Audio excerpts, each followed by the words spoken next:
ខ្ញុំស្លាញ់លុយប៉ុន្តែខ្ញុំមិនមែនមុខលុយទេខ្ញុំស្លាញ់អ្នកតែខ្ញុំក៏អត់មុខងល់មួយអ្នកដែរខ្ញុំស្មោះត្រង់តែមិនបានន័យថាខ្ញុំភ្លើយខ្ញុំមិនអាចគ្រប់គ្រងស្ថានភាពក្នុងជីវិតអ្នកឬក៏គ្រប់គ្រងអ្នកមិនឲ្យតែមានអ្នកណាទេប៉ុន្តែរឿងមួយខ្ញុំច្បាស់ថាខ្ញុំមានសិទ្ធិដែលអាចទៅគ្រប់គ្រងថាជីវិតអ្នកមានខ្ញុំឬក៏អត់ខ្ញុំធ្វើជាមនុស្សស្រីពេលដែលមានគេស្រឡាញ់សូម្បីតែ10ទឹកមួយក៏ខ្ញុំបើករួចដែរតែពេលដែលខ្ញុំនៅម្នាក់ឯងគ្មានអ្នកអង្គ50គីឡូក៏ខ្ញុំនៅរួចដែរអញ្ចឹងហើយជីវិតអត់មានអីថាទៅរួចមិនទៅរួចទេវាស៊ីសងលើខ្ញុំចង់ឬមិនចង់ខ្ញុំជឿថាជំរឿននេះអ្នកណាក៏មានដែរសូម្បីតែអ្នកសម្រាប់ខ្ញុំចង់ធ្វើជានារីទន់ភ្លន់ក៏ខ្ញុំចេះធ្វើជានារីរឹងមាំក៏ខ្ញុំអាចតែវាស៊ីសងលើថាតើខ្ញុំនៅជាមួយអ្នកណាបើនៅមួយមនុស្សដែលគេស្រឡាញ់ខ្ញុំពីថ្នាក់ក្នុងខ្ញុំ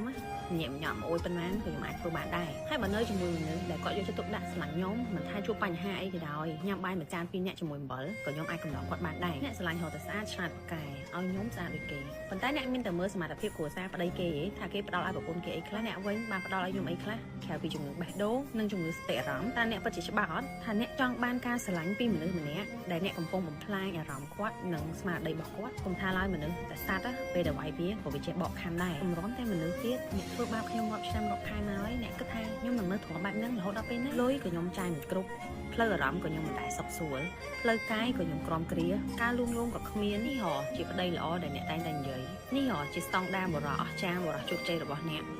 ហើយមានអ្នកក្នុងជីវិតខ្ញុំ